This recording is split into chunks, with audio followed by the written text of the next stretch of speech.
নাসিরউদ্দিন পাটোয়ারি ও সার্জিস আলম সহ এনসিপির শীর্ষ 10 নেতার বিরুদ্ধে মামলা করা হয়েছে। কি ধরনের ভাষা শব্দ প্রয়োগ হয়েছে আপনি চিন্তা করতে পারবেন। মির্জা আব্বাস কোন চ্যাটের বা এটা কোনো রাজনীতির ভাষা? পাটোয়ারি যে বক্তব্য রাখে আমার কাছে ধরা আছে ভিডিও, বলেন তো একটা রাজনীতিবিদকে বলে কুত্তার বাচ্চা, এটা হয়? তারা পিটা দিবেন না কি করবে বলেন? জাতীয় নাগরিক পার্টি এনসিপি নেতাদের বক্তব্য এবং তৎপরতাকে কেন্দ্র করে হঠাৎ করেই উত্তপ্ত হয়ে উঠেছে দেশের রাজনৈতিক পরিস্থিতি। উগ্রবাদী ও উস্কানিমূলক বক্তব্যের দায়ে এনসিপির শীর্ষ নেতা নাসিরউদ্দিন পাটোয়ারি ও সার্জিস আলম সহ 10 জনের বিরুদ্ধে মামলা দায়ের করা হয়েছে। তারেক রহমান আজকে রাজনৈতিকভাবে একটা মস্ত বড় ভুল করেছেন। আজকে তারেক রহমান আপনি মস্ত বড় ভুল করেছেন, এর জন্য আপনার কাফফারা দিতে হবে। এমন কাফফারা দিতে হবে যে কাফফারা আপনি কতক্ষণে এক্সপেক্ট করেন না। ঘটনা যদি আমার সিলেটে করতো ইনশাআল্লাহ 3-4টারে আমরা লইয়া পড়লাম, কারণ আমরা কেন্দ্রীয় নেতা হলোর উপরে যে আতর্কিত হামলা হয়েছে পূর্ব পরিকল্পিত এবং সরকারের মদতে হয়েছে এবং প্রশাসনিক যে আইন শৃঙ্খলা বাহিনী আছে তারা এই কারে উৎসাহিত করছে। ভবিষ্যতে তাই রাস্তা তাই তৈরি হয় আমরা রাস্তা আনাইলে তাই রাস্তা। এনসিপির দাবি দেশের বিভিন্ন স্থানে দলটির উপর হামলা করা হয়েছে।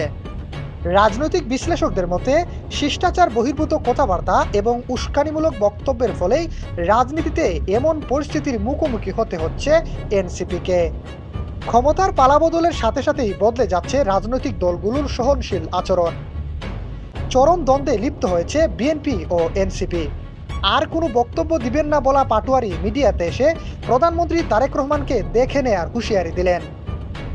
দেশব্যাপী এনসিপি নেতাকর্মীদের উপর বর্বর হামলার প্রতিবাদে বিএনপি ও তারেক রহমানকে এমন হুঁশিয়ারি দেন পাটোয়ারি সম্প্রতি তার এক বক্তব্যে বলেন, সারা দেশে বিএনপি কর্তৃক পরিকল্পিতভাবে এনসিপি নিধন চলছে। কিন্তু আমার এই যে রক্তটা, এটা রেড লাইন ছিল তারেক রহমান। এই রক্তের প্রতিশোধ আমি আপনার থেকে ইনশাআল্লাহ নিব, কড়ায় গন্ডায় বুঝে নিব ইনশাআল্লাহ। রাজপথে দেখা হবে, রাজনৈতিকভাবে ইনশাআল্লাহ মোকাবেলা হবে। জানা যায় তারেক রহমানকে হুমকির বক্তব্য দেওয়ার পর থেকেই পাটোয়ারিকে গ্রেপ্তারের জন্য খুঁজে বেড়াচ্ছে পুলিশ। পাটোয়ারি সার্জিস সহ 10 জনের বিরুদ্ধে করা মামলা ধারাবাহিকভাবে চলমান রয়েছে।